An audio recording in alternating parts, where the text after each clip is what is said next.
I do miss my brethren who are going to the council, and I know they're going to have a nice time, either in one of the special sessions, they can get some information on different aspects of the ministry, or in the night service tonight. And I definitely wish everybody well, and I will miss that. But since I can't make it myself,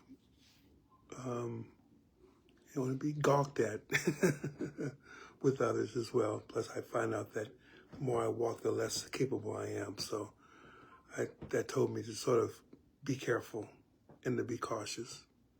So that's what I'm doing. However, that does not keep me from speaking, because even though my neck is still healing, it has nothing to do with my voice box. So I am speaking today. This is Elder Adrian Heyman. I'm speaking today of a type of racism that is very insidious, and that people don't realize they're participating in it or spreading it until some attention is brought to it. Even then, they really don't want to know.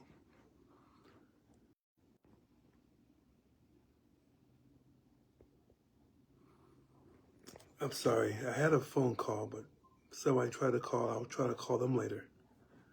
But it seems like they could have called earlier, because I spent almost an hour being with my lovely one, but she's asleep. I thought I could do this. But anyway, my dealings here is about the idea of racism. Not overt one where someone comes in and calls you an N-word or calls you a B-word or calls you an F-word or whatever it happens to be. But it's more insidious and much more harder to break. The problem is that so many people are so attached to it, attached to the advantages of it, that if you've been looking for it to be known and for people to be able to recognize what it is, you'll be pretty disappointed. And so I've been for quite some time, but there are people that I know who are out there who do know what to do, but they have to have the strength and the moral fortitude to do it. Well, the reason why I'm bringing this up is because of the two caregivers I have, and these were assigned to me, and I didn't know, of course, until they came. The first one that was assigned to Sister Heyman was a lady named Martina. She is, and both of them are young. Martina is a Latina, but again, she's very, very nice. And that's all that really matters, is what can you do while you're here? And so she actually fixed my wife and mine's plate, so we were able to eat with me not having to go into the room and clean up. She made sure that she gave my wife her medicines, gave them all to her, and didn't force them, but just gave them to her. And she did it in such a way that after everything was done, my wife passed out. This was last night. And today I got to know the other one, the one that comes in the daytime, named Nola. And I wondered why come she always wore a hoodie. Then I began to think that, okay, now there's something under the hoodie. So I asked her. And I wasn't trying to be mean or nasty. I said, "Are you Muslim?" And she says, "Yes." And I asked her from what country, and she told me Egypt. And then she told me her story about what she was doing, and we shared compliments of each other. It wasn't for me to go start blasting her about not being a Christian or saint in Jesus' name. The fact that she was really so kind in really making sure she took care of my wife. That was her first duty, and she made sure she attended to that. Wasn't talking to me. It was to her. And she was the one person who took her out and walked her around the neighborhood in her wheelchair, put her around the neighborhood. And all she did, she told me that all that Stamen did was smile. And that was a good thing. That was very good.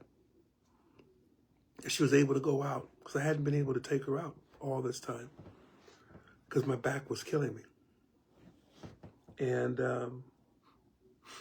so I could be sure that Nola was able to take her up and through. She had strong legs. She's young, you know. And I started really thinking, you know, if I had just said I want someone who I'm used to, a black person or a white person or whatever happens to be, I would have missed out on the joy that I was able to receive from these two wonderfully attentive and caring young ladies, both of them. And one may say, well, I am not racist. But racism hits the fan when it comes to your loved ones. Do you want so-and-so taken care of? Oh, no, she's going to do all this nasty stuff. No. I know they used to do, I know that in slavery, which was pretty much very interesting, how they would have the black folks take care of the white folks' children. And it continued on to in a form that we would see. And I remember going to school and I would see all these elder Latina ladies at the bus stop. And they were all going to places like Brentwood or Palisades because those people would hire them. But yet they could not do anything else. But they can take care of your children, which I thought was very interesting. You trust them to take care of your children, but you don't trust them to be able to get work done. When taking care of children means you have to get some work done. You have to make sure you have a plan. And that was very interesting.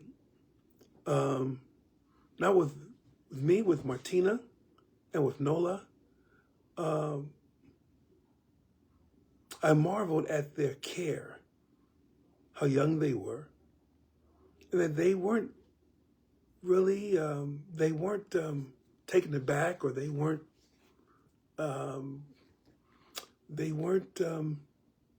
nervous about how I was going to act as a black person. After all, they came for a duty, a job to do. If they could fulfill the duty, I have no problems with them. They're great. And I thank God for them. And I got to see how I can afford them. And I believe I can, though, but well, that comes later on. But when we're talking about racism, it's funny how we exclude some things and include others. However it fits us.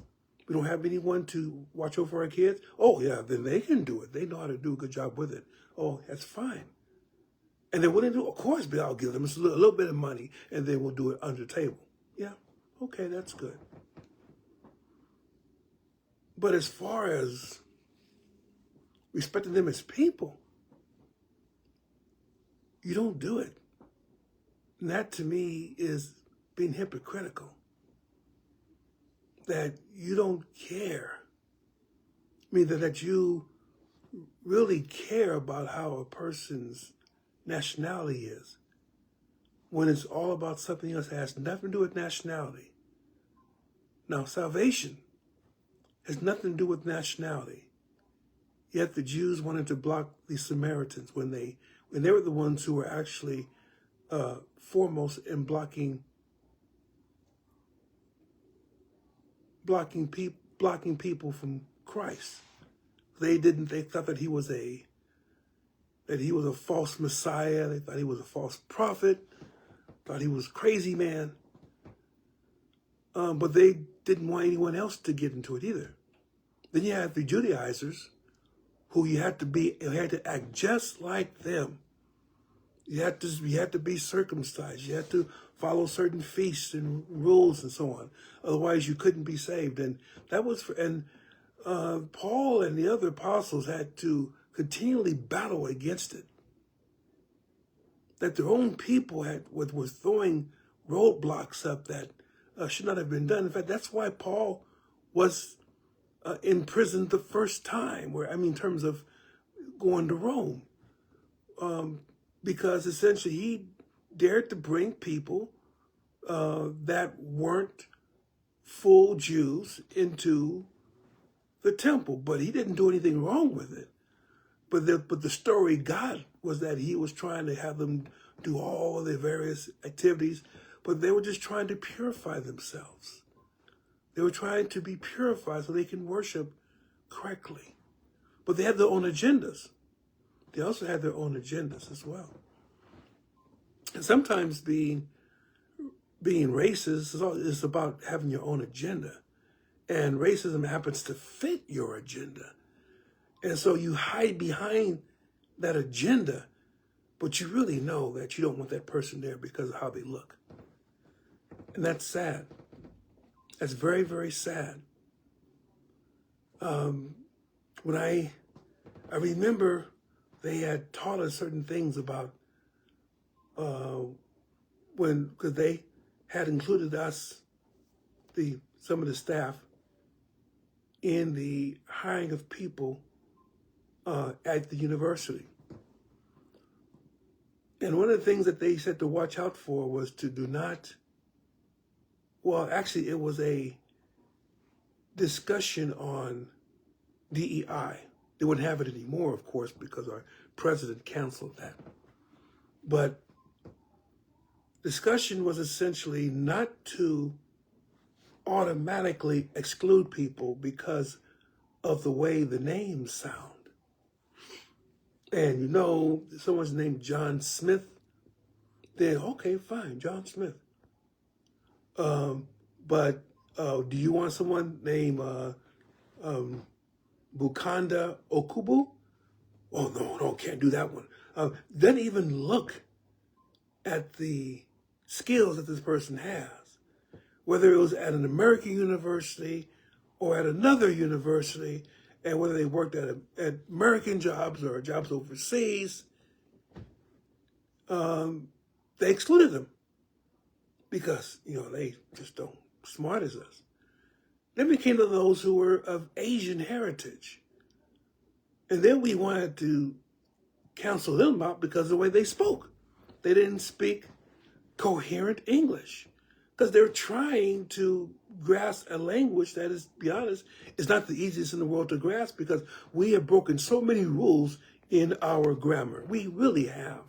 There are so many excuses, so many exceptions to certain grammatical rules that we just, we expect people to know and they have no idea. But they've done a lot of work. They participate in the highest levels of business and of administration. So they should be excellent with that. But we exclude them. And it's on and on it went or goes. Someone named Muhammad, someone named Mohammed or whatever happens to be, sounds Arabic. I don't know. Why don't you know? You never said that to a resume that had John Smith on it or Amy Johnson. But essentially, with everyone else, essentially you have this picture in your mind. Also because you want to hire the same people you have. Or even with us. This color skin. We want to hire someone that sounds like us. because we feel that there's not any in our administration, so we want to hire more. But then we can't excuse that, for can they do the job? And many of these answers, or many of these questions were answered as we did the interview. And they would tell us clues as to what they know, what they didn't know. Some of them were very comfortable with our system and were able to then, they expect a high learning curve or a sharp learning curve for them. Others depended upon their expertise in various industries and how that could translate to financial analysts over various departments or schools in university. And you just had to be able to relate those. It wasn't always an easy answer, but after we came up with our answers, most of the time, the ones who were most qualified were not those where we had a relation with, not those who were the majority, but those who just depended upon their expertise and how to change things and how to be able to understand and talk to people, regardless of how they sounded in the interview in terms of, because it wasn't that they didn't know the answer. They're trying to find the right translation for it. And to be honest, after all said and done, data is data. Numbers are numbers. And so that would be understood under most any language. So, but in many cases, what I had been thinking about, that many people who would have been great candidates, actually great workers who were chosen because of their attributes, because of their skills, they were shortchanged because of the way their name sounded. And how would you want to be excluded from something because of your name sounding a certain way? I want you to think about that real closely. The Bible doesn't condone that. It's funny how the Bible included Ruth. Possibly was Ruth a Moabite name? Because she was a Moabite. And there's no other Hebrew name given to anyone else in the entire Bible whose name was Ruth. There are some names that are repeated. So to understand, is this person or is it the person that was born later, or was it this person here? And we find out that that's not always the case. But again, what about Ruth? And let's say even Apollos. What do you think when you hear about the name Apollos? The person who comes from what area? And you would think, oh, okay, this person is Greek. Very, very possible. And it doesn't quite say the nationality of Apollos. That's not something that Jews would call their sons or daughters. So more than likely, Apollos was not a Jewish person. But the Lord was mighty with him, even before he received the insight of the baptism in Jesus' name from Aquila and Priscilla. But if we just hooked upon the name of the person, then Apollos would have been able to speak anywhere. He would not have been able to speak anywhere because of his name. But they saw his ability, they saw his oratorical skills. They saw how he was able to speak to the people, be able to break up big scientific sounding terms and break them down so that the populace can be able to understand them. These are the people that we need. We need people not to be so far up in glory that they don't know how to explain the heavenly things to people like us who may only know the natural things. But we need someone that can bridge the gap, regardless of name, regardless of who they may be. Someone named Muhammad may not even have been from a Muslim country, may have been born in America to Muslim parents, but he grabbed hold of Christ.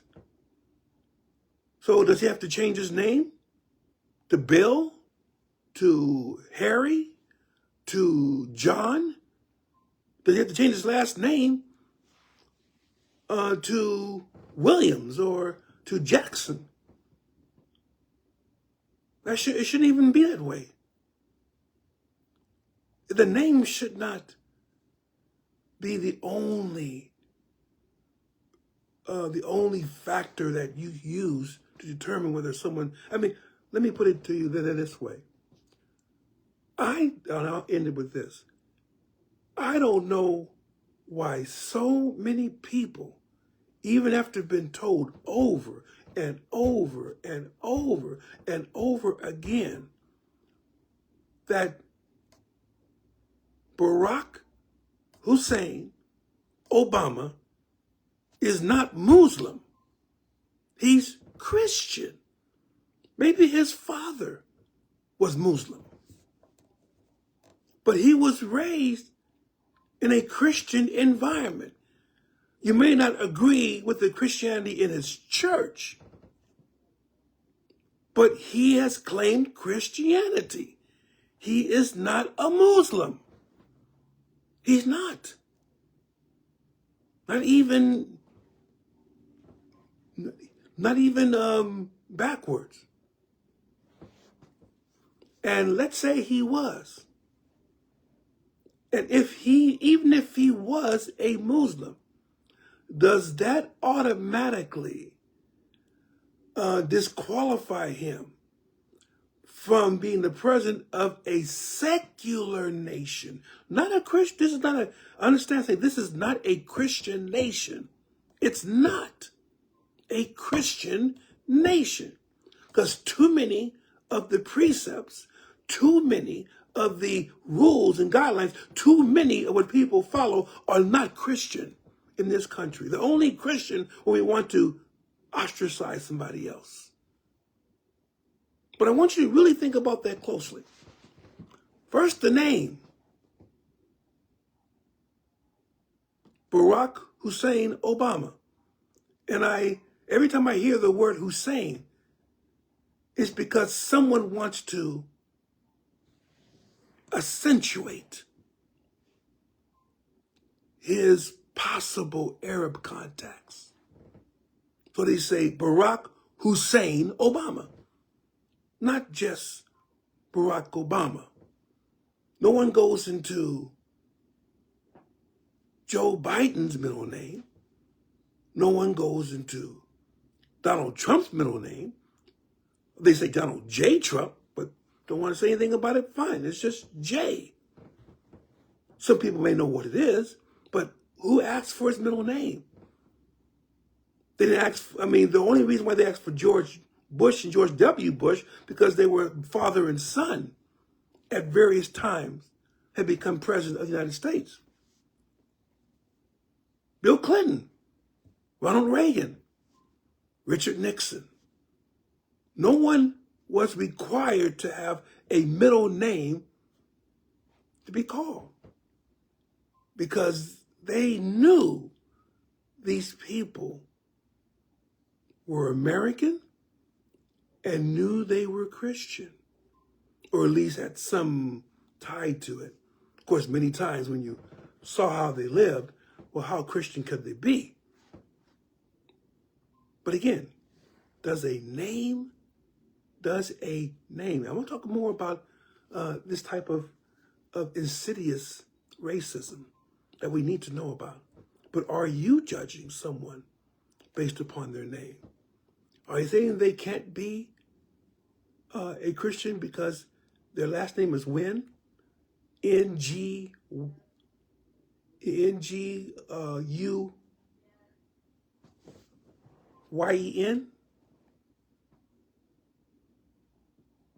Think about that.